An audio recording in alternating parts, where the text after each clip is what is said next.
Good morning. This is Kamera again. We're on day number 110, 1 Kings, chapter 21 and 22.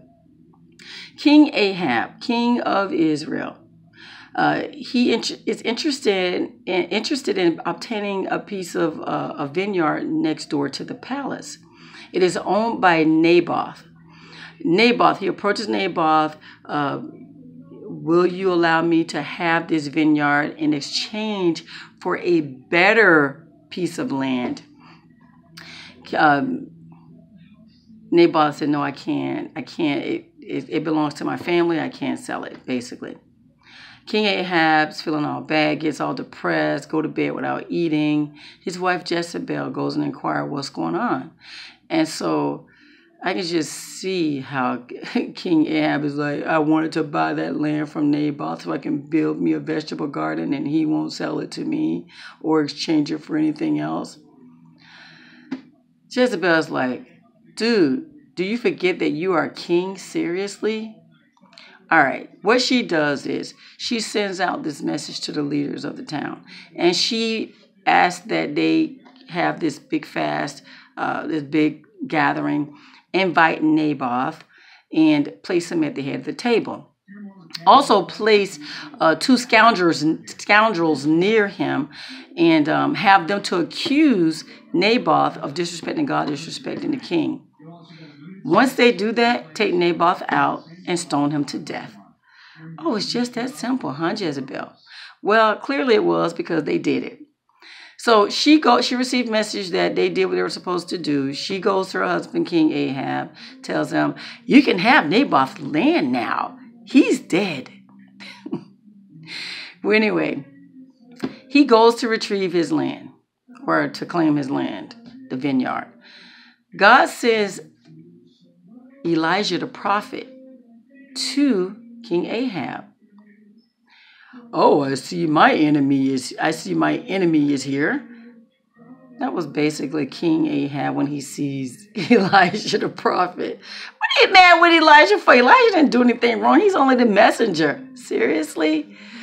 But anyway, that's how people are when they're just being themselves, right? They're mad at you because you're telling them what God says, and he's not even being wicked about it. He's delivering the message that God's telling it, but Ahab is saying, oh, you're my enemy, because he's not with him. So anyway, Elijah didn't even dignify that. He just says, listen, God is not pleased. You still, not only do you kill a man, but you rob from this guy as well. And so he says, God has decreed basically a warning, not a warning, but a punishment against you and your family. And he gives them the same decree that he gave Jeroboam and Baasha. Remember, those who die in the city is going to be eaten by dogs. Those who die in the field are going to be eaten by vultures. And he says, when you die, dogs are going to lick up your blood right here in the same field that you stole from Naboth. And your wife, her body's going to be eaten by dogs. And so, yeah. Naboth, though, he did something that I've never seen the king of Israel do before. He actually humbles himself, and he's like, he start to fast, throw on some burlap, sleep in the burlap. God sees that. And God says, you know what? One thing he planned is that he was going to destroy the dynasty of Ahab, but he says, he tells Elijah, because Naboth has humbled himself, not Naboth, Ahab has humbled himself, then I'm going to do this after he dies. So yeah. That's one thing about Ahab. He did do some wicked stuff that were abominable to God. I mean, he created that Baal situation, worshiped them, even had those prophets of Baal. They had a lot of craziness going on. But yeah, that's what's supposed to happen to Ahab. Fast forward, Ahab meets up with King Jehoshaphat. King Jehoshaphat is king of Judah. That's nothing you've never seen from at this point up to this point here, where the king of Israel and the king of Judah are at peace. They seem to be buddy as old pals, right? So they're having this conversation. Did you realize that we've never retrieved our land back from the Arameans, Ramoth Gilead? And so he says, we need to take back our land. And so Jehoshaphat's like, oh, sure, I'm down with it. But before we do this, we need to talk to God about it. And so they meet with these 400 prophets of Ahab's prophets. And they're like, oh, you're going to be victorious. You're going to win this battle. Jehoshaphat's like, do we have at least one prophet of God? And so Ahab is like, yeah, we have one, but he never tells me anything good. And so Jehoshaphat's like, there's no way for a king to talk. And so Ahab calls for Micaiah. He calls for Micaiah. Now, while the messenger is going to get Micaiah, of course, you have Zedekiah, one of the prophets, like, with this horn, you're going to defeat the Arameans. You're going to defeat Ramoth Gilead. Yeah, Zedekiah, he speaks up. And so everybody agrees with Zedekiah. And so the messenger who picks up Micaiah tells Micaiah that everyone has agreed that God is going to give King Ahab victory in Ramoth Gilead. So you need to do the same. Micaiah's like, I'm going to tell the king whatever God tells me to tell the king. And so when he gets to the king, Ahab consults Micaiah. Micaiah says, oh yeah, you're going to win this battle. You're going to be victorious. Ahab had nerve to get upset. Didn't I tell you to always be honest with me? And so Micaiah starts to be honest. He said, I saw a vision. In this vision, Israel has scattered because the shepherd, the leader, is dead. See, Ahab, see, I told you he never tells me anything good. And so Micaiah goes on and says, this is what God says. God is up with his hosts on the right and left of him. And he asks, I need someone. He tells him, I need someone to entice King Ahab to go against Ramoth Gilead so he can die. And so there were a few suggestions, but there's this one spirit that says, I can do it. And what I'll do is I'll send a lying spirit to whisper in the ears of his prophets. And so you see, God has sent a lying spirit amongst your prophets. Zedekiah, remember, I pointed out Zedekiah for a reason. Zedekiah now comes and he slaps Micaiah. And he says, when did God leave me and come to you? Micaiah said, you shall see. You shall see.